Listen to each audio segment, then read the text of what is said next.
Welcome to Unraveling Relationships, Emotions, and Desires. I am your host, Dr. Sheila Hodge-Windover. Today, we are truly graced by the presence of our distinguished guest, Dr. James W. Stutton.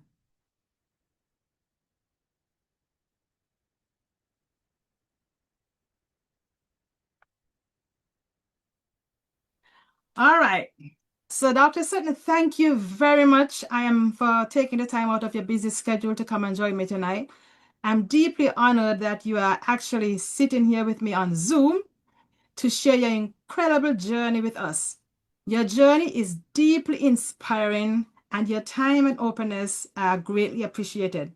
This conversation will be enlightening, and we are excited to learn from your remarkable experiences. Are you ready to tell us about your life, Dr. Sutton? Sure. All right. And as I said, it's been donkey ages since I've seen you.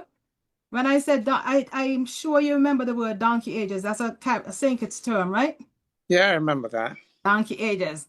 So let's start with your formative years. I want to break it down into five sections. I want to start off by talking about your formative years. Then I want to jump to your academic journey, and then your calling to medicine, your reflection on wisdom, and then the fifth one will be anything that crossed your mind that we didn't cover. Okay, what do you consider to be formative years? I'm going to let you determine what you consider to be formative years. So, Well, then you're opening this up to much wider scope because my formative years began from the time I was a toddler. okay. So what do you remember? Well, I don't really remember much in the toddler years, but if I I think I divided them into toddler and childhood. I think the childhood is where I'd like to begin because, Okay. by definition, I think the childhood years begin at 3 and end at the beginning of adolescence, or the beginning of adolescence. Mm-hmm.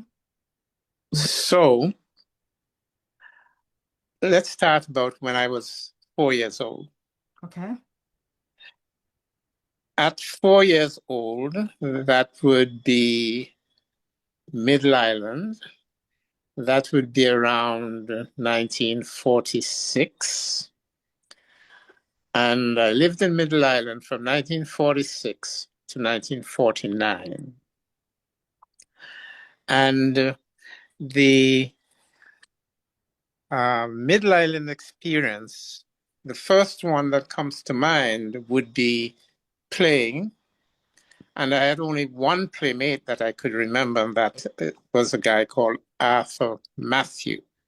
I don't know if you know him. He worked at CHA in St. Kitts when I worked at CHA. It was very interesting that we lost each other from the time I was about 4 plus or 5 years old Mm-hmm. until I was around 20 years old. We came back together again at CHA. But when I was a toddler, around 4, I could remember going to a shop by Miss Poppet. Miss Poppet had a son called Arnold who loved steamers. I had no concept what a steamer was, but he had a book with all kinds of steamers. And he invited me up to the house, which was very close to the sea. Mm-hmm. And we were going through this book with steamers when an actual steamer passed by. So we were able to go out back near to the seashore and look at this gorgeous ship Mm-hmm. passing by. That was my first fascination with ships. Mm-hmm. Interesting. And how old did you say you were at that time? I was 4 plus, Okay. not 5 yet, because this was in Middle Island. Oh, okay. Okay. And in Middle Island, we lived in a house that was next to the Anglican cemetery, St. Thomas's Anglican Church cemetery. Mm-hmm. And I used to play on the tombstones in the in the churchyard. Really? I know in my small days, when I was growing up, we did not even want to walk next to the cemetery in the night.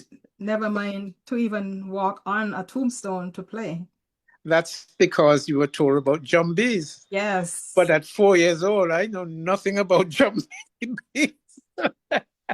And after that, even when I heard the word jumbie, didn't mean anything to me Mm-hmm. Mm-hmm. because I used to walk at all times Mm-hmm. of night without any problems. So I couldn't understand what a jumbie was. Okay, sorry to divert, but you brought up Jumbie, and that wasn't supposed to be part of the topic. So you have to tell me, do you believe in Jumbie? No. Oh, okay. Do you? I don't know if it's real or not. So I'm you do. I'm on the fence. I've heard so many stories nowadays that I'm Oh, still I heard stories too, but I don't believe in jumbies. okay. All right, so I don't have to go into the Jumbie conversation then. No. Okay. So you were living in Middle Island. Yes. And so Miss Poppet was one of the places that my mother would go to buy her sugar and rice and flour. Mm-hmm. And she would take me along with her. And sometimes she would leave me so that I could go up and spend time with um, Herman, who was Miss Poppet's son. He was an older individual, Mm-hmm. a young man at the time. And he had a boat, a fishing boat. Really? Yes, and one day he took me out fishing where he was hauling fish pots. What an That's the, experience. yeah, that's the first time I saw a fish pot. The first time I saw a rowboat, and he would row himself with the two rows, well, a row on each side, and Yes. he'd row, an oar on each side, and Mm-hmm. he'd row out to sea. And then he would pull the oars into the boat before he get hold of the buoy that marked where the fish pot was, and then he'd pull the fish pot up, push his hand in, and take fish out and put it in a crocus bag. Interesting. So that's how you learned about catching fish? Yeah, well, that actually set the stage for me when I went to Anguilla, Mm-hmm. and we had to survive on fish. So I used to make fish pots then and set them with my father behind the reefs Mm-hmm. and get our fish for supper That and was the an week and that was stuff. an education on its own. Yes. So I'm just going to skip a bit. I'm just going to, since we're talking about the sea, uh, that prompted me to do open water diving and deep water diving. So I became an open water diver, and I was a member of an international organization for divers. Wow, I did not know that. Yes. So before you became a medical doctor, Hmm. you were a fisherman and a diver. As yes, part of my resume. Yes. That is interesting. Yeah. Now the tombstone that I used to play on Mm-hmm.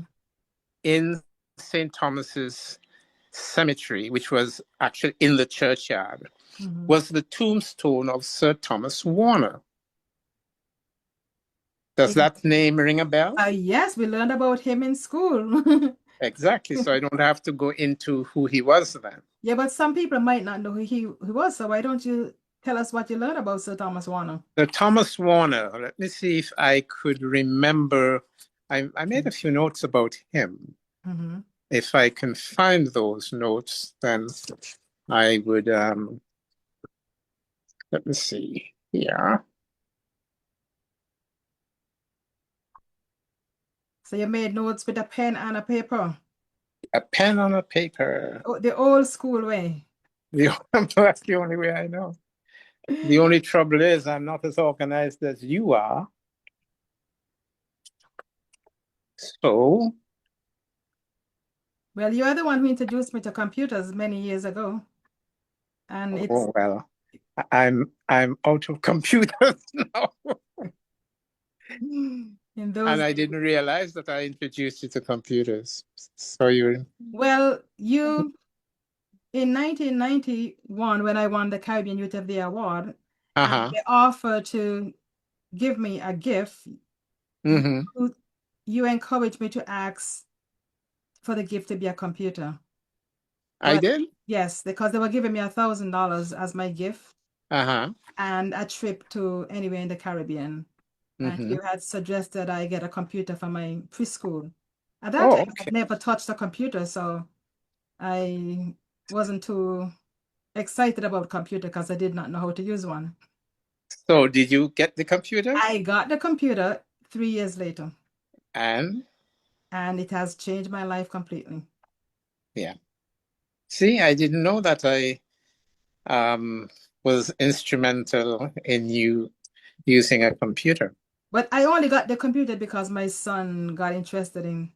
Oh, that's good. Yes. Anyhow, That's back to you. more your, Let's go back to you now, okay? yeah.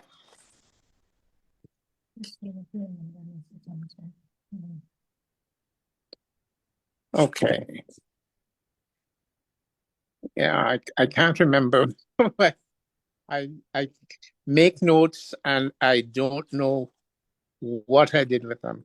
Okay, well, we could get back to it afterwards. So Yeah. that's fine. Okay. So in Middle Island, besides playing on the tombstone of Sir Thomas Warner, Hmm. I used to play with Arthur Matthew. And one day we were playing in the schoolyard, which actually was opposite an alley Hmm. from where we lived. So the alley separated the house in which my father and my mother and myself lived from the school. Hmm. And one day, Arthur and I decided to play in the schoolyard. My father was the head teacher of that school. And I think it was shortly before that, there was a song called Brown Skin Gal, Go Home and Mine Baby. I don't know if you know that. I remember hearing those. Yes. Okay. And Arthur and I started singing that song at the top of our lungs. And a teacher came to the door and called us and said, the head teacher wants to see you. Wow. When I got up to the head teacher, I realized he was my father. Wait, you did not know your father was the head teacher for the school you were attending? No, I was not in school yet. I was only 4 plus. Oh, you were only four. Okay. Yeah, I had no clue what my father did because I did not have a close relationship with my father. Hmm. I didn't have it then, and I didn't really have it all through my life. Hmm. I knew who he was because anytime I did something that needed punishment, I certainly knew who he was. So he was the disciplinarian. Oh, he was the disciplinarian, brutally Hmm. disciplinarian, brutal disciplinarian. Anyway, so Arthur and I were singing. We were called, we went up to see him. And man, the guy gave us such a thrashing with this big strap. And That's the, you were only 4 years I old, was only 4 years old. and he beat the living life out of you. Oh, yeah. And he continued doing that until I became almost an adult when he realized that he couldn't do it anymore. Mhm. So, you know, That's he, sad. well, I thought he was a sadist anyway, because he got great pleasure from beatings. I Mm. remember he beat my older brother to the point where the back of my brother started bleeding, and he Oh, didn't stop. that's sad. Yes, he didn't stop.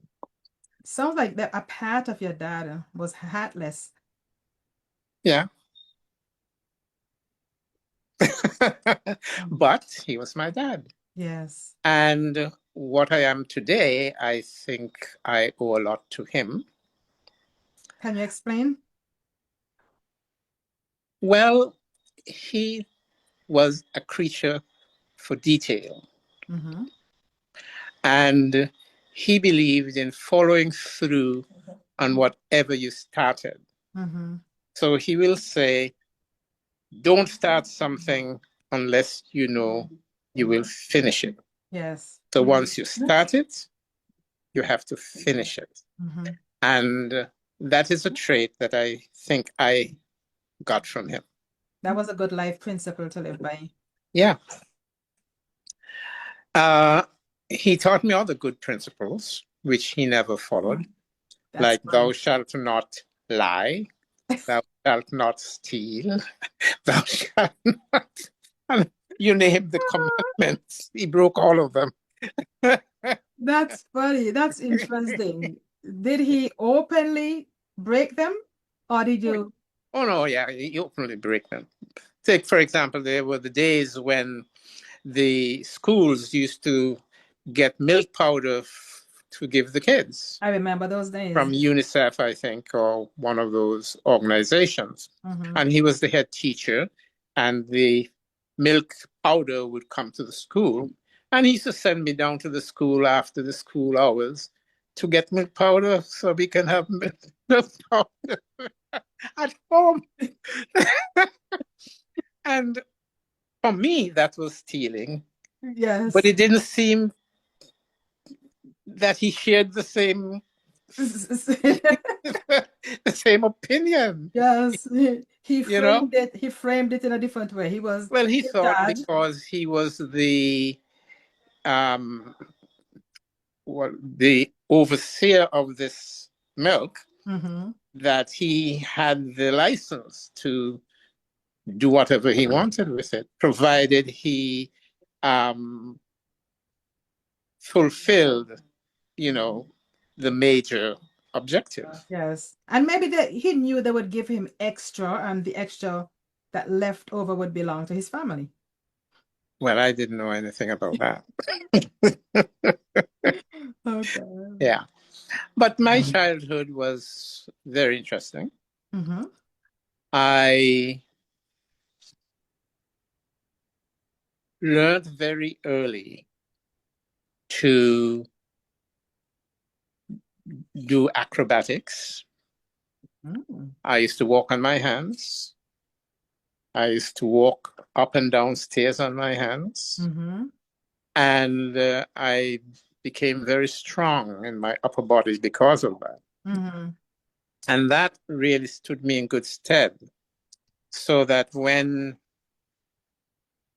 other schoolmates would try to be bullies, Mm-hmm. they got a rude awakening Oh, because I used to be exceptionally strong. so you knew how to defend yourself. I knew how to defend myself, and at a very early age, I was able to lift other children my age with one hand right over my head. Even though you were probably shorter than them. Yes. Oh, I was incredibly strong, Oh. incredibly strong. Did you have any formal training in acrobatics? None. I only walked on my hands. And then when I started teaching as an adult, I mentioned to the principal when I was being hired, when he says, do you do any sports? I says, no, the only thing I know how to do is to walk on my hands. Next thing I know, he put me in charge of gymnastics. Interesting. That And was your the funny part about that was the students I had knew nothing about gymnastics.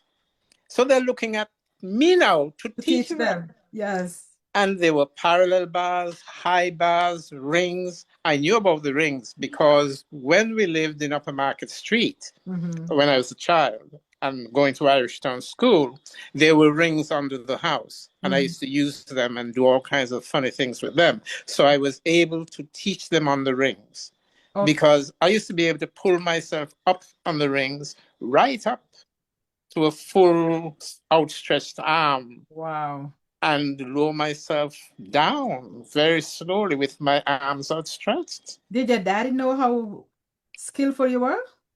No, he only discovered that how powerful I was when once a girlfriend of mine, I was about 19 at the time, a girlfriend of mine came to visit me and he tried to interfere with her. And I came in at the exact time when he was trying to get her pants off. What? And I said, "What are you doing?" And he says, "You're a little boy, get out of here." And I looked at him and I said, "No." He took off his belt. His hand went up, but it didn't come down. I flattened him. Of course, he said, "Get out of my house, get out of my house." He was so embarrassed. Mm-hmm. And I left with the young lady. Mm-hmm. She was working at Barclays Bank at the time. And I don't know, she had a fascination for me. I mean, I was not into girlfriends then either. But I slept with her that night. Of course, we did nothing but sleep.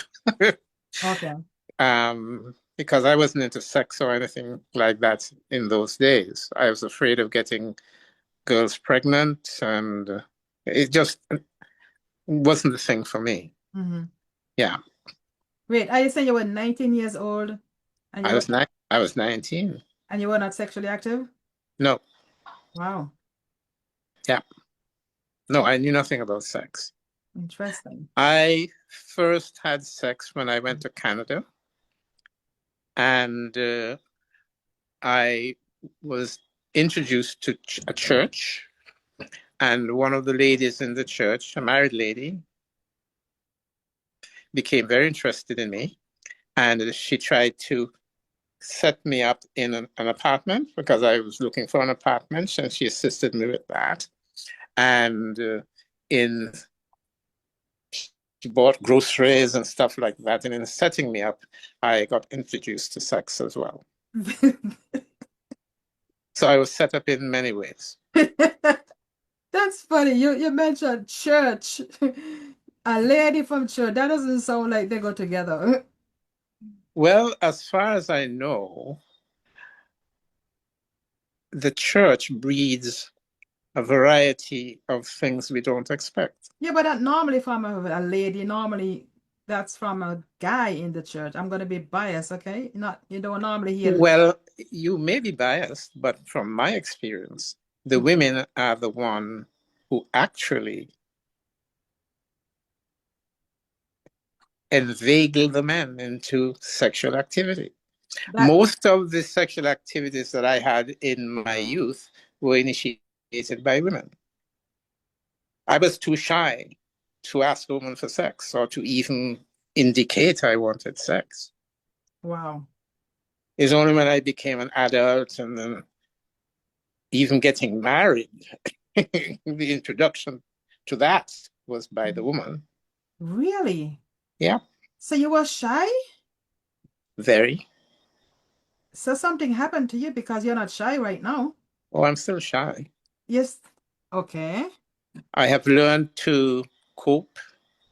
I've learned to put it in the background. I've learned to, what I must say, present myself forcefully. Mm-hmm. Because when I started looking for a job in industry, I realized, having been turned down over and over again before I got a job, I Mm-hmm. was told by one of the headhunters, well, you know, you got to be forward looking. You have to be more aggressive. And so I became very aggressive. You know? Okay. So you trained And yourself to present what was needed for you to get the job you needed. that's correct. Okay. And Interesting. that extended itself over to the women I wanted Okay. So let's go after back to that. your small days. Yeah. Did your mom know your dad abused you? Yes. What did she say or do? Well, you have to remember that in those days, women were housewives. The men were the individuals who went out to work and provided for the family. The women had no other skills except to look after a husband and a home and children. Mm-hmm. So if my mother would put up a big fight to my father and he left her, what would she do? Where would she go? Mm-hmm. By the time I was 14, she had 6 children. That's What is a she going lot. to do with 6 children? I know. And when she died, I was 14 years old. And who looked after the house? That's ironic. Not my father, because after my mother died, he didn't sleep home.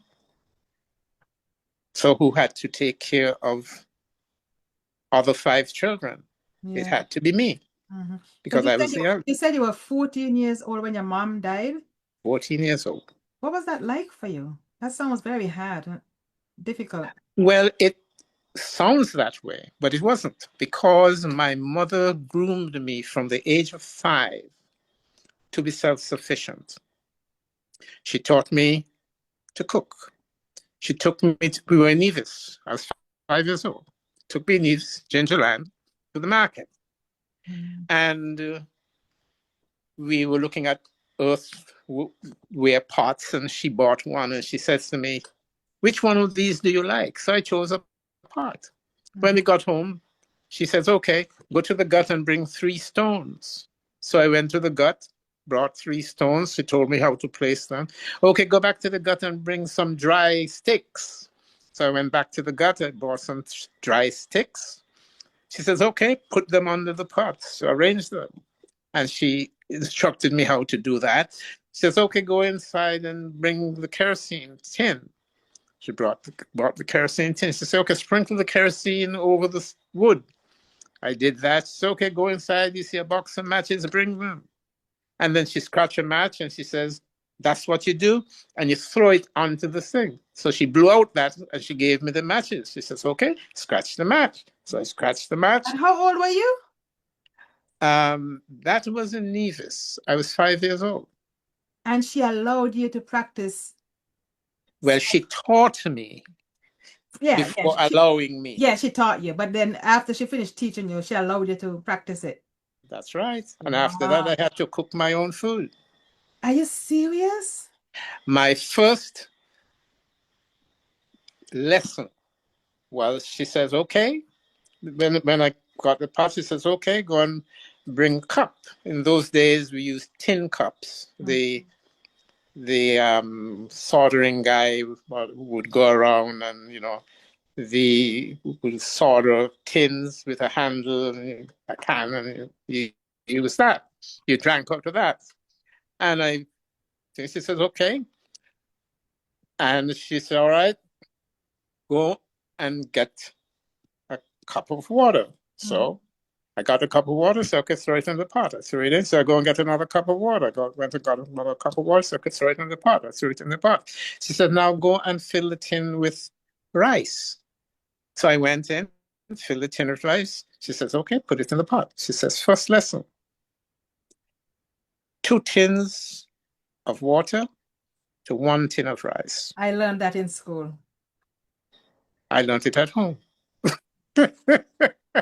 Imagine that. 5 years old. Okay. She not only taught me to cook at 5, she taught me to sew at 5. She taught me to embroider at 5. She So you taught had me wait, to she knit allowed you to sweaters. hold a needle in your hand to sew? Oh, yes, I can't tell you how many sticks I got from the needle before I learned how to use a needle. Yes. And that was at 5. When I became 10 years old, she sent me to a tailor to learn to make my own clothes. Wait, you know how to sew and make clothes? You've done that before you became a medical Yes, doctor? not only that, when I started a business, I started Jim Sutton Enterprises, which was one thing, and then there was Interworld Selections, which was another. In Interworld, with Jim Sutton Enterprises, I used to make drapes for people, and I used to sell myself as a drapes maker Wow. for living rooms. Was that in And St. Star? no, this was in Canada, in Toronto. Okay. Yeah. I got my younger sister involved because she needed something to do. So she and I would go, we would buy the cloth. We first go to the house, interview the occupants, find out what colors they like, and then we'll go shopping, get samples, take them back to these people, let them select this, the type that they wanted. We'll buy the material, we'll do all the measurements, we make the curtains, we hang them up, and we get paid. Interesting. So you've been a businessman all your life. Pretty much. So your mom taught you to cook. She taught you to sew, which means that your mom also had skills. She taught me to knit. Knit. Yes, the first sweater I had, she made me knit it. You knitted your own sweater. My own sweater. I was about 6 years old at that time. Okay, come on. You're joking. I wish I was. You knitted a sweater when you were 6 years old? That's correct. Man. I made my own clothes at 10. Pants and shirts. So you used the scissors and cut the cloth yourself, or did your mom cut it for you? Well, first of all, in those days, there weren't anything called patterns. So you had to do measurements with a tape measure. Yes. So you had to measure the waist, you had to measure the bum, you had to measure from the waist to the ankles or to just above the knees, depending whether it's going to be a short pants or a long pants. Oh, you had to do all that stuff. And your mom taught you how to do those things? No, she sent me to a tailor. Okay, so the tailor taught you how to. Yeah, the tailor was a guy called Hewlett Webster in Anguilla. Okay. Yeah. So did you have to pay him, or did you have to work with him for free? You work. Well, in those days, people were not as pecunious as they are these days.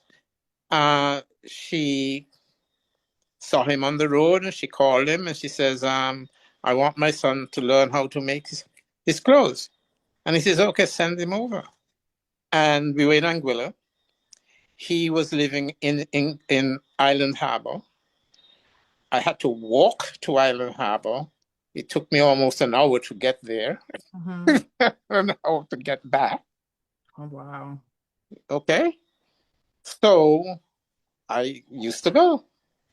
And when she thought that I had got enough training, she just said one day, you're not going back to Hewlett. You got to start making your own clothes on the machine. Just like that. Just like that. And she had one of these Singer foot pedal machines. Yes, my mom had one like that. Yeah, which she taught me to sew on. Wow. That's impressive. So her saying was, I don't want you to depend on any woman. I want you to be independent. So if a woman says she's going to do this for you, you should be able to do it yourself. Anyway, I didn't have any problems with that. Yes, it's a good thing. So your dad didn't mind your mom teaching you the skills that in those days? I don't think he knew. Oh. I don't think he knew. Was never really interested in that way. He had a study facing the road so that he can see all the lovely ladies passing by and chat them up and whatever when he felt like, while my mother was at the back in the kitchen with the children. So he was physically present, but really physically absent. Present and available for punishment, for punishing when he thought punishment Yes. was warranted. Mm-hmm. So you Yeah. had the best of both worlds then. You had a mom who's nurturing, caring, and training and teaching you the skills you need to survive life. Yeah. Had a dad who taught you some values, but mainly not to be like what you should not be like. Don't. Oh, yeah. He taught me a lot of good values. That's true. Mm-hmm. He taught me to be ambitious because he did not go to high school. But he was a head teacher. Well, yes, because in those days, you leave seventh standard as a pupil teacher and you work yourself up to an assistant teacher. And then if you progress, you sit exams anyway. Okay. So you sit pupil teacher exams and you become a pupil teacher. You sit um, what do you call a standard teacher exam to be a standard teacher, and then you sit an exam to be a principal or head teacher in those days. Okay. So that's how the progression went. And if you were favored by the inspector of schools or the chief education officer, then that was easy. And my father knew how to do that well. Interesting. So would you say that the exams were written by locals or did those exams come from overseas in those days? I think the head teacher wrote the exams for the assistants and the pupil Mm-hmm. teachers. But the principal, our head teacher, Mm-hmm. had to go teachers training college. So my father went to the teachers training college in Trinidad. Oh, okay. Okay. Yeah. Okay. Okay. So but he was teaching long before that Mm-hmm. because, as I said, in 1946, when I was 4, he was already a head teacher. And he did not go to teachers training college until 1950. Okay. Let's talk about your mom a little bit. Yes. Was she interested in education? I don't know. She was interested in us being educated, Mm-hmm. but I don't know if she was interested in her personal education. Now, my mother came from an interesting background. My mother's father was an overseer on an estate. Mm-hmm. He was Portuguese. Her mother was a lady in the cane field, black woman. Mm-hmm. And of course, in those days, the overseers and managers of estates would pick on the gorgeous women Mm-hmm. for their services. Mm-hmm. And when the children appeared, they were never around. Oh. So my mother never knew her father. Oh my goodness. She never knew her mother either because her mother died when she was 5 years old. Your mother died when she was 5 years old? 5 years old. She was reared by her grandmother. So how did she learn to be such a good mom then? Or she learned it from her grandmother? Well, it was not like that. She was high complexion because her mother was mulatto, which is half and half, Mm-hmm. and she was light skinned, which was three-quarter white. So they used to call her a white woman. And because she was three-quarter white, the warden in Anguilla, Mm-hmm. who was the big cheese, his wife took a fancy to my mother and asked her grandmother, because her mother was dead, of course, her grandmother, if my mother could come and spend the weeks during the week with them while my grandmother went to do whatever other work, like tilling the soil and that kind of stuff. Mm-hmm. So my mother learned a lot of house skills Mm-hmm. from this white lady. Mm-hmm.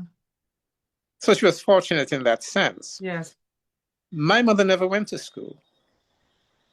Oh, And okay. the reason why she didn't go to school is because my grandmother, which was her my great-grandmother, which was her grandmother, decided she ain't sending her white picnic, which was her grandchild, to rub up against them black kids. In school. Because to have a fair child in those days was, gosh, something very precious. Mm-hmm. It was like a medal, you know, you show it off. Mm-hmm. And so my mother learned to read from these people who she was like a housemaid too. Yes. And they taught her all these other skills. They taught her the crocheting, they taught her the tatting, they taught her the sewing, they taught her all those things. So Mm-hmm. she was fortunate Yes. But that she had the ability to learn that. It means that she she she had did the that. ability to learn, she learned them, and she passed them on to her children. Yes. All her children can sew. How many children did you say your mom had? Well, 6 alive, but she had many others that did not survive. She had miscarriages, and she had about, I guess, another 6 who prematurely died. Wow. So your dad was doing what they said in those days, keeping her barefoot and pregnant. Yes, while he dilly-dallied around outside as well.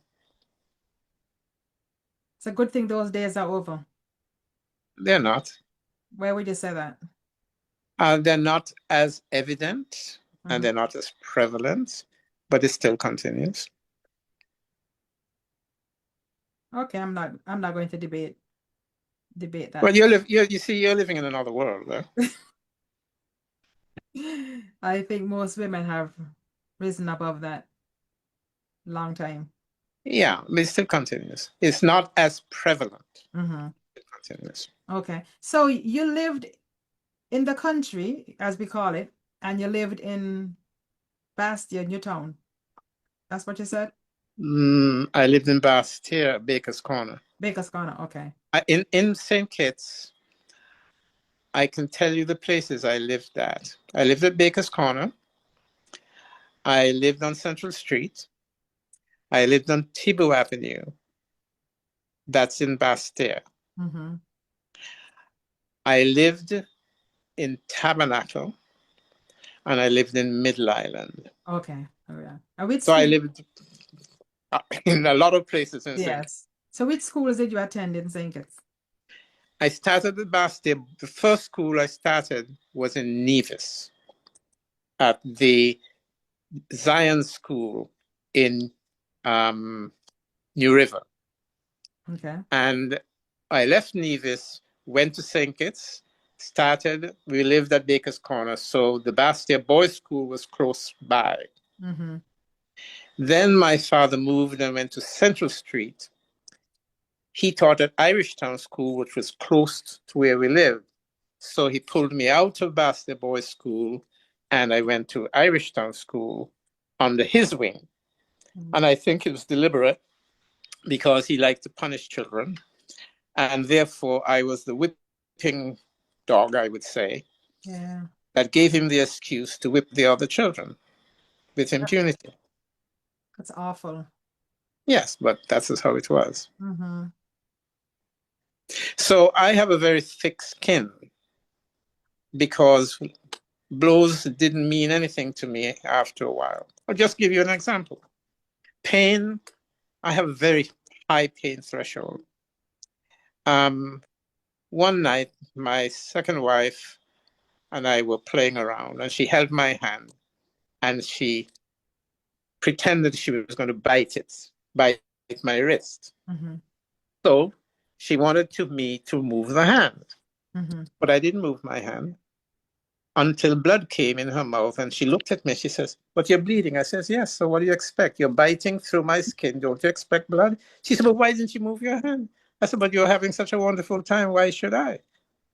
That tells you the pain threshold that I have. I have a very Wow. high pain So threshold. when your dad beat you when you were a kid, you didn't cry and scream and Well, crying gave him pleasure. That was what he wanted. I did not want to give him that pleasure, so I never cried. I started crying initially, and then I realized that, you know, when I cry, he stopped. So I decided not to cry. So I let him have his way until finally he realized it didn't make sense beating me. Okay. It didn't make sense because, it didn't do anything to me. Yeah. You develop the ability to Yes, it out. mentally and physically. Mm-hmm. I have an extremely high pain threshold. And that's the reason why I never lost a fight. Because and I don't interfere with people, but if they interfere with me, I'll hit back. So did you fight in school or did you fight in the I community? never initiated a fight, but I never lost any. Okay. Do you have any memory of any fight at Yeah, all? yeah. When I went to grammar school, they had this ritual for new students. So the new students that go to grammar school would have to be initiated. Initiation meant that there were 2 rows of guys lining up with a space in between, and the new students had to run down that line. And these other students had tamarind rods on both ends. So they're both beating you all the way down as you run through. So I said to myself, I ain't doing any of that. Mm-hmm. So I refused to go. So I would stay in the classroom. Then this guy called Mitchum from Kayan came looking for me, found me in the classroom, and he hit me with a tamarind rod. And I said nothing because I figured, well, okay, I should be out there being initiated. So he hit me with a tamarind rod. So I went out and they want me to run down this line. And I decided I'm not going to do it.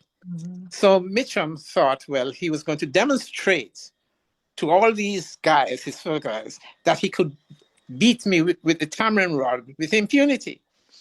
So he lifted the rod and he struck me with it. I made sure he struck me. Yes. But let me tell you, after that one blow, it took 6 individuals to get me off of him. I almost killed him. I really meant to kill him. So when you think that, not everybody could commit murder, everybody could. Yes. It depends on the Right. circumstance. Circumstance. Correct. That's true. Okay?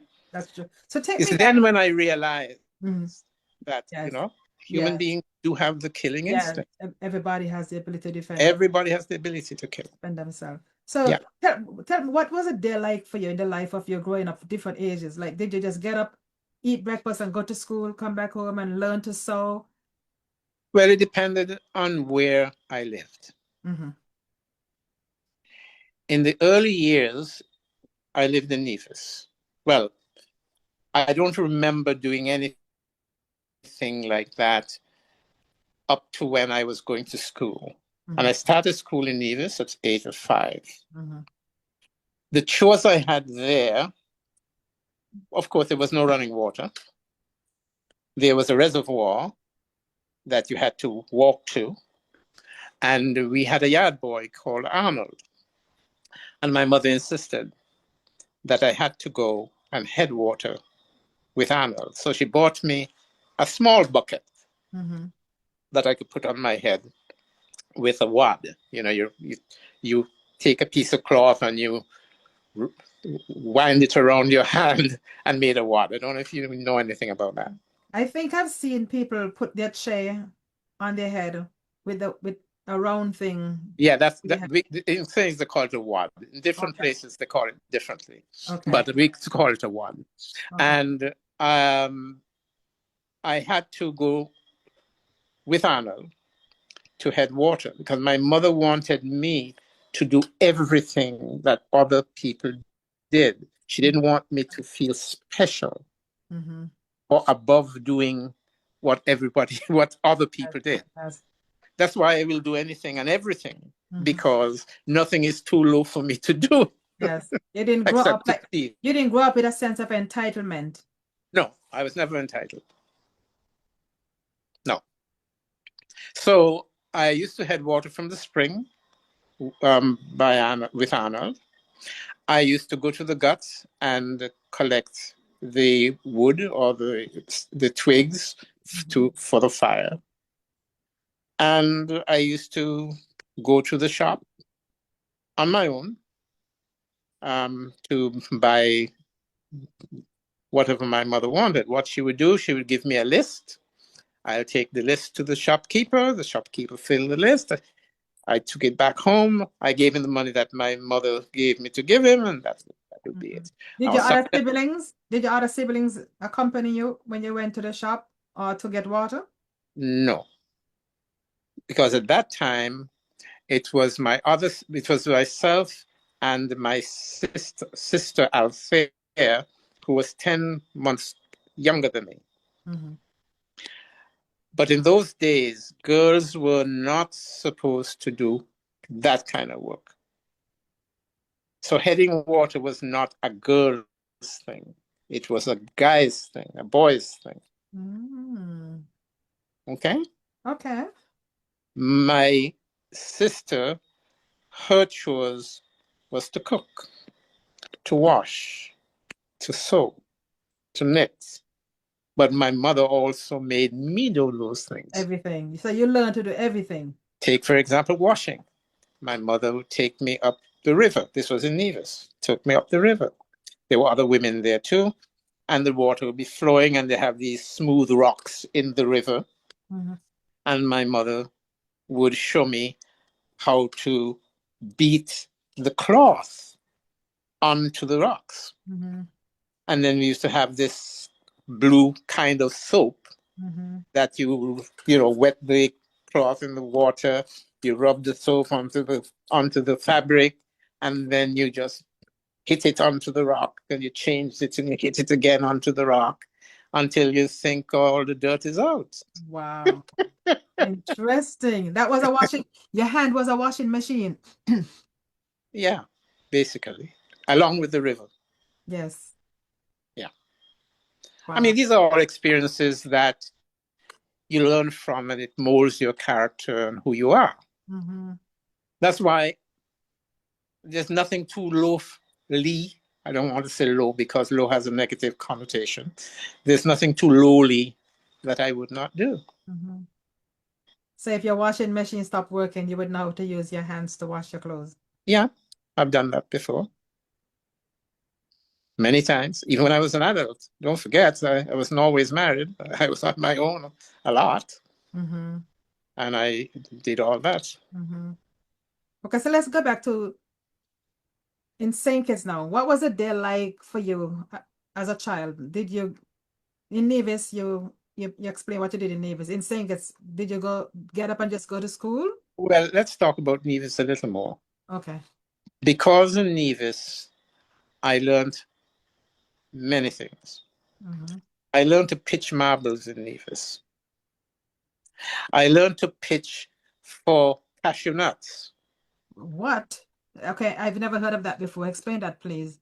Well, what you do is put a circle, all this is on the ground. Mm-hmm. So you draw a circle on the ground, Mm-hmm. you put certain cashew nuts in, you then walk maybe 6 paces, I think it was, and you draw a line. Mm-hmm. And you and the person who you're competing against will go up to that line, and you pitch your marble towards the circle that has these cashew nuts. Mm-hmm. The person who gets closer to that circle gets to play first, and you Oh, pitch to knock the nuts out. And the nuts that you knock out are yours. wow. You keep them. So if you're good at pitching, which I became very good at, you can get all the nuts. And if you weren't too good, you didn't get any nuts. Yep. Or you could be shared, depending on. So your life was very full of fun. Outside of home and inside of home. I don't want to give you the impression that fun was only outside. Mm-hmm. My father taught me Chinese checkers at the age of 5. Okay. And he delighted in beating me. How did Chinese checkers and beating, the fun of Chinese checkers and the beating, how do those two go together When now? I say beating me, I mean beating me at Chinese checkers. I mean Oh, okay, okay, winning at okay. Chinese checkers. Okay, okay. He So he, enjoyed that. okay, yeah. Showing you And that he's the boss. yeah, and I'm very patient. Dawn is listening. She doesn't think that, but anyway, I'm very patient. Mm, Anyway, and I would look to see what he did. mm-hmm, And I started on a strategy to block a maid. mm-hmm. Now, he didn't realize I was going to do that. So I started blocking him. And then he had then to go around. And whenever he went around, I would then make a path for myself. Mm-hmm. And then I started beating him. Mm. And then I developed better techniques Techniques, yes. until I became an exceptionally good Chinese checker player. Yes. Did you I all play have, any other board game? Was there any other board games that you all played? yeah, we played what they call drafts in those days. Yes, I know And draft. he was very good at that. Okay. I was never ever able to beat him at drafts. Okay. And there was dominoes, Yes. and we played that. And he used to beat me until I developed again a technique. Technique. I Okay. am very good at dominoes. Did you all play Ludo? I think so, but I don't remember that a lot. Okay. What about Snakes and Ladder? Oh yeah, we had that. Those for me as a child, that was a child's game. Yes, because again, no strategy. Because no There was strategy there can was help you there win. was no challenge to those Yes. games, so I never really Yes. played them. You played We games where played you can we learn. played a lot of card games. Okay. A father taught me to play bridge. What's that? Bridge is a card game. You Mm-hmm. need four players. Mm-hmm. So my mother and I used to be partners, and my sister Althea and my father were partners. Mm-hmm. And they started beating my mother and me Mm-hmm. until we developed strategies and Oh, started whipping them.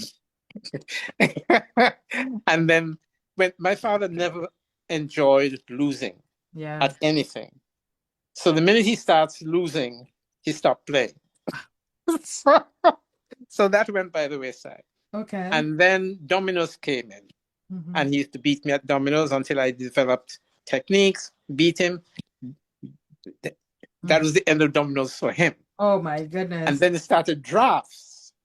Mm. And that is one game that he always beat me at. I was never able to beat him at drafts. Mm-hmm. I am not good at seeing plays long in long distance. Mm-hmm. I'm not good at drafts at all. Okay. So that's one game that he managed to beat me at all the time. Although he used to beat me at that, I still would play because I know he enjoyed the game. But he would Anything? never go back to play me Chinese checkers or to play me in dominoes. Yeah, sorry, I cut you off. Yeah, because he realized that you had a technique to win him. Oh yeah, there's always a technique to win Mm-hmm. if you want to think about it enough. Correct. Mm-hmm. So did you all sit and eat dinner together as a family? Always. We ate breakfast together. We never ate lunch together because my father used to teach further away where he used to ride a bicycle to Combermere when we were in Navy, so he never came home for lunch. Mm-hmm. But we always walked home from school for lunch. So we'd have lunch with mother Mm-hmm. and evening. Mm-hmm. So we used to have meals in the morning together, Mm-hmm. meals in the evening together. And that carried throughout my life at home. Okay. And I carried through that with my life, with my children, that sort of thing. Yes. You eat as a family. Yes. So who washed the dishes after eating? That is my job. Dawn could tell you it's still my job. So you enjoy washing dishes? I'm good at it. Okay. I'm a professional dishwasher. How did you become a professional dishwasher? I worked at Blakeney Restaurant in St. Kitts, where the first job I got was washing dishes at Christmas time.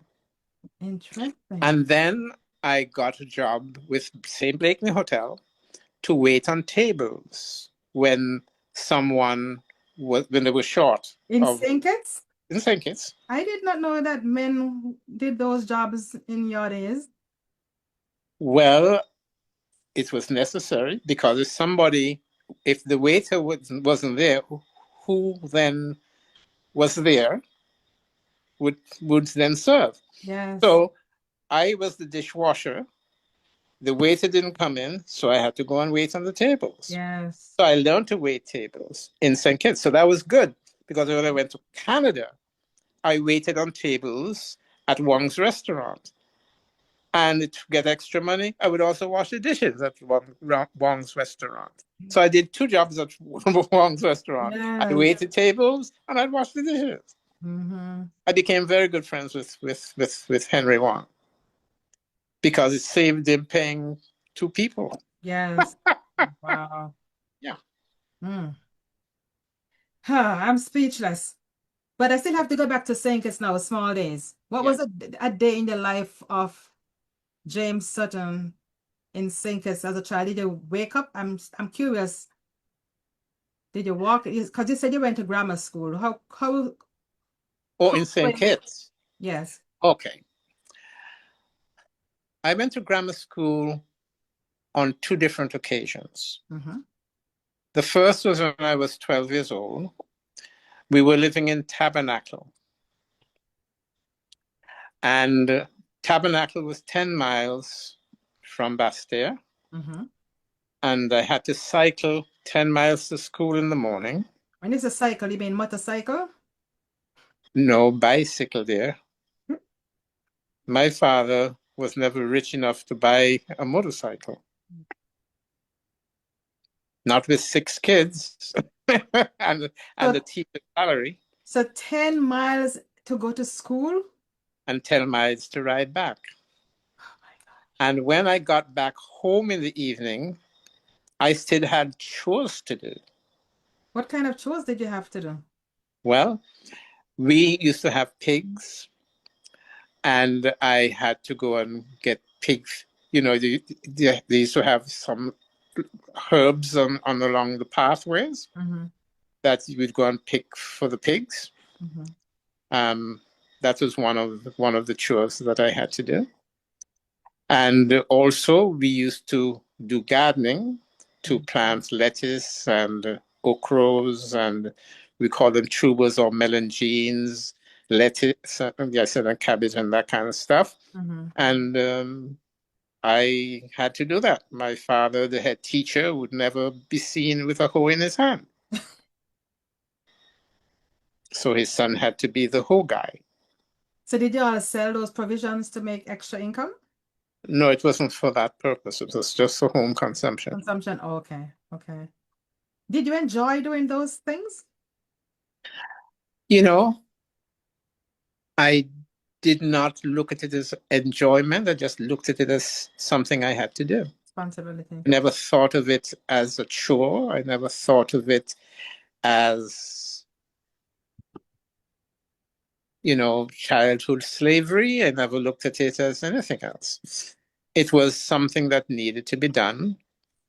And I understood that my father was not going to do it. So I had to do it. So where did you get the energy from to study? And Well, that was a problem. I told you I went to high school twice. When I started grammar school and I had to cycle in the morning and cycle back, I used to be tired in the evenings.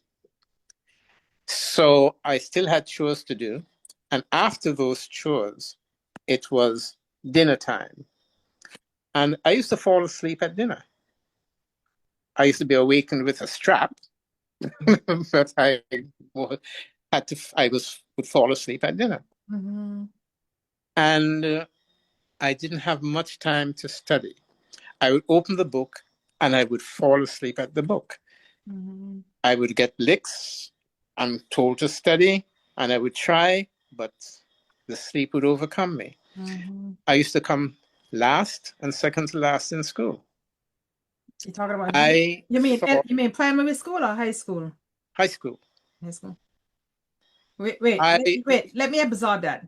You, a medical doctor, used to get last in high school, used to Yes, and second to last. and Yeah, second to last in high school. yeah. How do you make sense of that? Well, I told you I was in high school twice. Mm-hmm. So we moved to Anguilla, and I had to cycle to school there again and back. How many miles? That was short. That was only 4 miles. Still a lot though. Well, 4 miles compared to 10 miles, that Mm-hmm. ain't a lot. Mm-hmm. Less than half. Hmm. Yeah. Anyway, in Anguilla, I still had chores, but since the distance was shorter, uh, I did better. Okay. And then we went back to St. Kitts. And when I went back to St. Kitts, no, what happened was when we went to Anguilla, uh, my father, since he took me out of grammar school, and then we went to Anguilla. So he took me to his school in the East End. And to get into high school, you had to sit an exam and you had to be around 12 years old. And nobody would be accepted into high school after that. But Mr. I forgot his name now, the headmaster of the grammar school, of the high school, he was from Guyana. He and my father didn't get along. And I decided to exploit that situation. So I went to see him on my own. And I asked him if he would allow me to come to school. Mm-hmm. And he says, well,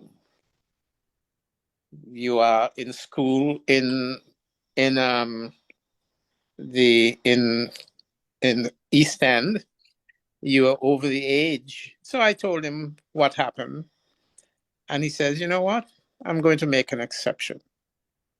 You can come to school. He said, but you're too old to start from the beginning. So we'll start you in Form 4. I started high school in Form 4. So you skip. I skipped all those times, but I was older now. Mm-hmm. So I was able to put up quite a bit of opposition to my father. Plus, my mother had died, and she wasn't around, so my father wasn't home anyway. Mm-hmm. He never slept home most of the time, so I had time to study, had time to do stuff. Anyway, and then we went to St. Kitts because he was transferred to St. Kitts, and I went to grammar school there. So in those days, the transfer they had teachers from St. Kitts to Nevis to Anguilla to work. What? Yeah, wherever the chief education officer decided. Oh. And since he never got along much with them, Mm-hmm. they would penalize him by sending him to places they thought he wouldn't like. Mm-hmm. But sending him to Anguilla was a godsend for me For you, yes. because in Anguilla I learned a lot. And not only that, it was my mother's country, and I had a lot of relatives there who I would visit and who would look after me as if they were my mother. Oh, so that explains why you went back there to live when you got older. That's right. That's my home. So what did you learn as a child growing up in Anguilla? What did you do? What was a day in the life of you? You see, you asked me that question, but it's difficult to tell you what a day in my life was because my days varied Okay. depending on what was needed. Mm-hmm. So there was no fixed routine. Wow. But the No, big, there's no fixed routine. I can't tell you what a day in my life was like. okay. I can tell you what certain situations were like, Right. Okay. Okay. not a fixed day. There was no routine to my life. I Okay. can tell you in Anguilla, this was more of a routine than anything else. I would get up in the mornings. I would go to, and the getting up was at 4:30 in the morning.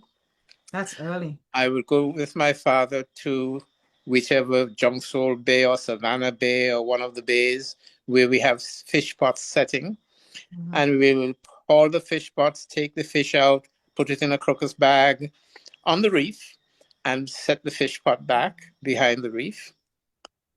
Go home. Um, I used to have to scale the fish before I go to school so that my mother didn't have to do that. Mhm. And you know how to scale fish? Oh yes, I have done that.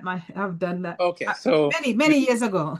so you know the spoon technique. Yes, the spoon Yes. technique. Yes. So can't tell you much about that I then. think I'm the only one of my mother's child who did that though. Okay, it's good. It was good lesson. Hmm. And then I we had goats, and I had to go and milk the goats, and we had pigs, and we had fowls. And whenever my mother wanted to kill a fowl, I had to go and catch the fowl, chase him down and chase her down and catch the fowl and wring the neck and all that kind of stuff. Hmm. And see the fowl fluttering all over the place. Wow. So it Yeah. sounds like your family system was set up like sustain you guys for life because you had goat, you had chicken, you had garden, you went to Oh yes, you had to be self-sustaining. self-sufficient. Yes. Oh, definitely self-sufficiency. Yes. That's why I can live anywhere. I can live on a desert island Yeah. if I had to. And it sounds like your father was a hard-working man too. He had a hard life growing up. So when he became a head teacher and he was a man of substance in Yeah. those days, he decided that, okay, his son was supposed to be the slave. Mm-hmm. And I was happy for it because it taught me a lot of life skills. Mm-hmm. Yeah. Yeah. But you also said that before he went to teach in the morning, he went to catch fish. Yeah, I used to go with him 4:30 in the morning, Like how many mornings per week? every morning, That's a lot. every morning, 7 days a week. And you know, modern children cannot get up to do one thing before they go to school. Like that's blame that on the parents because I used to wake my children up every morning Mm-hmm. very early. They didn't have to do the chores that I did as a child, Mm-hmm. but they had to be up. Yes. And I made sure that I put my children to bed every night. I would read them a bedtime story. Well, first I used to tell them stories, Mm-hmm. and then I ran out of stories. I would read them bedtime stories every night. So you didn't tell them any zombie story. Oh, yes. You did? You Oh, yeah. scared you scared your kids away even though you don't believe in zombie? Well, they knew that zombies didn't exist anyway. They knew it was a folk tale. Okay. That is funny. Okay. Okay. Let's jump back to St. Kitts now. So in when you were going to school in St. Kitts, did you have chores to do in the morning before you went to school? Or did you? Oh, yes. In St. Kitts? Yes, in St. Of Kitts, yeah. course. In Tabernacle, I had to cycle 4 miles to Cayon to Mr. Burt to get milk and cycle back. Before you Be- go to school? yes. And then I had to cycle 10 miles to school and then 10 miles back in the evening. That was hard work. Well, it was necessary. Yes, survival. There was no excuse. Okay, I have another thing that's crossing my mind. So you mentioned coming second to last and last in grammar school. What about in primary school? Did you thrive in primary school or were you failing in primary school? I don't know. Okay. I really don't know. But I know I moved up from class to class. Okay. So I must have done enough work because there were no real exams as such in primary school. Mm-hmm. And I was always a teacher's helper. Oh, okay. So that And not only that, I used to go to my father's school. So he used to stay on the stage and look down. And if I even took my eyes off the blackboard or the teacher and looked through the window, he'd come down off the stage and beat the shit out of me. Oh my goodness. So I had to fix my attention on Attention. the blackboard.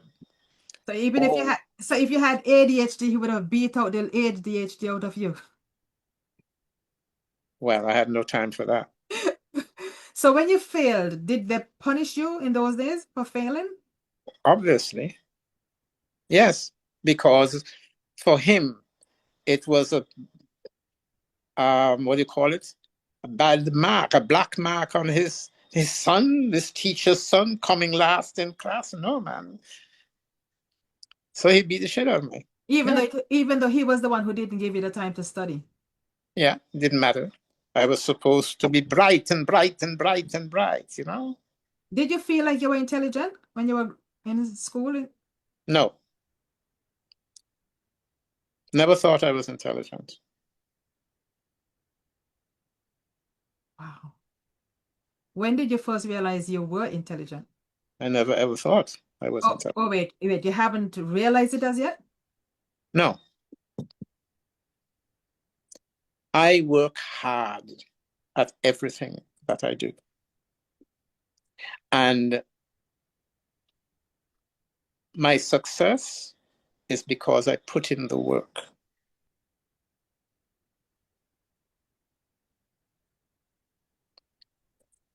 It didn't come naturally. No, You didn't have photographic memory that no, no. My memory is nothing to be desired. you had to train yourself to remember and to learn things. I had to force myself to. What motivated you? I don't know. That's a question I can't answer. I know what motivated me to pass senior Cambridge. Okay, tell us about Senior Cambridge. What is that? What? That was the school leaving exam for high school when I was growing up. Okay. How many subjects did you take? 5, How many did you pass? all. What grades did you get? Um, no distinctions, maybe 2 credits. The others were just passes. Okay. Nothing that an Ivy League school in the United States would look at. But you passed them all. But this religious school in Antigonish, Where is that? Nova Scotia, Canada, Okay. was the only school that looked at my marks and decided that, well, okay, he's from the Caribbean. Yeah, we need to have more students because they got provincial grants depending on how many foreign students they would enroll. Mm-hmm. I was fortunate to be enrolled by them. That's how I got to university. That I could not get to university on my marks. from high school. Nope. Although I had a senior Cambridge certificate, that was just the paper. Mm-hmm. The actual marks were not enlightening. So what certificates did you get from Cambridge? Were they like English or science or? Well, I did English. I was very good at English. Mm-hmm. I did biology. I was very good at biology. I did math. I passed. I'm not good at math. Uh, I didn't. I did not do a language because. Oh no, that's not true. I didn't do French, but I did Spanish. There was there was this lady, Miss Tin. No, I can't remember her name now. I can see her face. Can't remember the name, but she came in just at the time when I probably would have left school, Mm-hmm. and she started Spanish, and Mm-hmm. I took Spanish. It was an easier language, plus my great grandmother spoke some Spanish at home because she used to work in Santo Domingo, the Dominican Republic.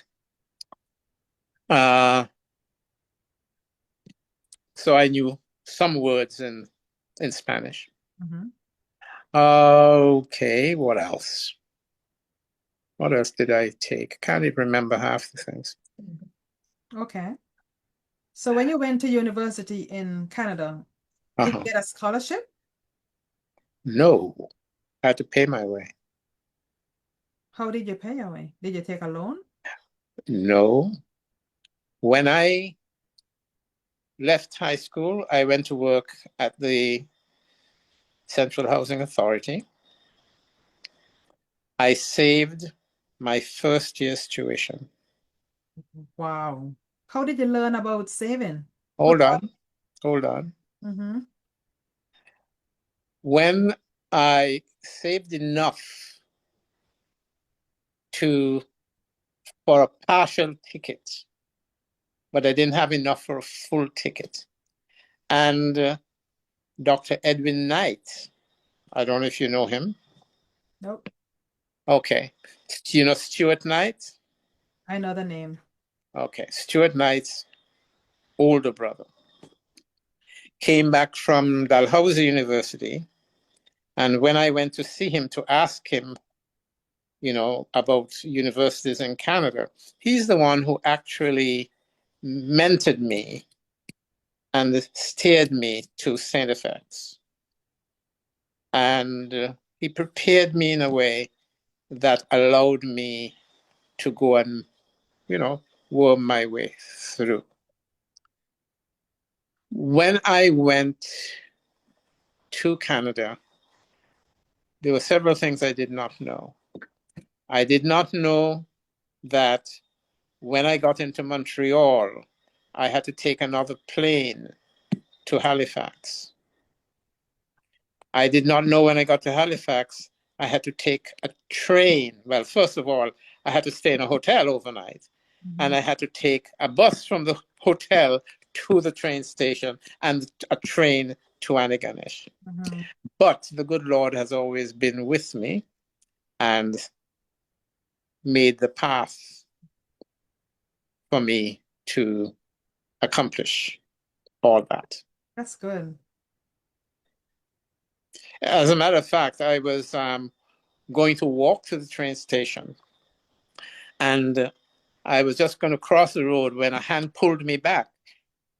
And I was a little indignant. I looked at the man, with a very cross look, and he pointed. And I looked at where he was pointing, and I noticed there was a red circle. In other words, I was going to walk against a red light, so I could have been killed by a car. Mm-hmm. And he realized that I was a novice and a foreigner. So he said, "Student?" I said, "Yep." He said, "St. FX?" I said, "Nope." Dalhousie? Nope. He said, "Well, what university?" I said, "St. Francis Xavier." He said, "Oh, we call that St. FX." All right. Mm-hmm. So he realized that I knew nothing. So he gave me a bus ticket. Wow, what a blessing. The bus came, he said, "Get onto this bus. And when you get to the train station, you ask for the train that goes to Truro. And the train that goes to Truro would go on to Antigonish." So, I had the invisible hand guiding me all through. Yes. And when I got to university, the university was closed. What? Yep. The freshman's building freshman hall that I was supposed to live in Mm-hmm. wasn't completed. And when I got there was nobody on campus. I had no clue what to do. And then I started walking around, and then I met a guy called um, um, Dave Lawson. I remember the name, Dave Lawson. He was from Sierra Leone, Ivory Coast. Mm-hmm. And he didn't know that the university had delayed opening. So he got caught. And it's through him that I knew because he had a room in one of the halls. And so he said, "You can sleep in my room." And the room had two beds. So he slept on one, I slept on the other. That's a blessing. Blessing. And that evening, same evening, there was a fair. And he said, "I'm going to the fair. Do you want to come?" I had no concept what a fair was. So I said, yes. So I went. I saw the Ferris wheel and everything. And he said, "Have you ever been on one of those?" I said, "No." I didn't even have any money. So he paid for me to go onto this Ferris wheel.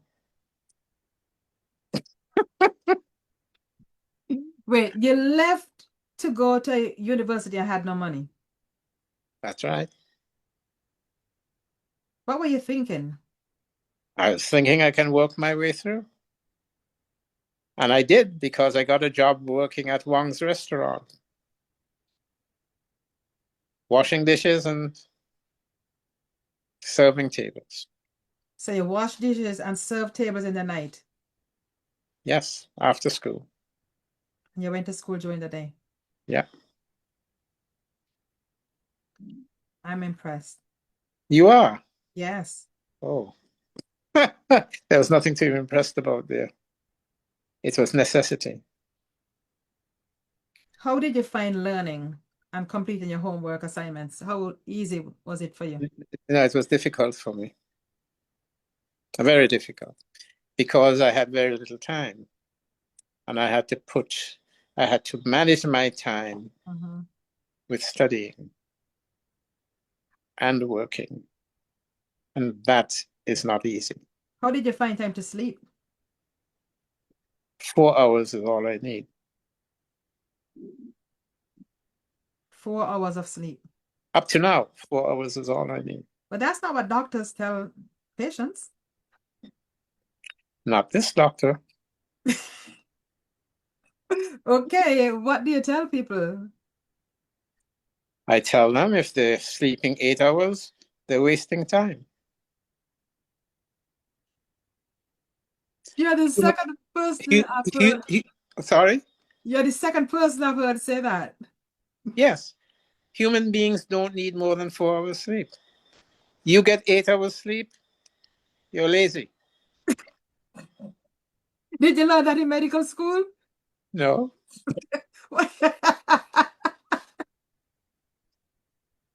But I, I used to tell my students that.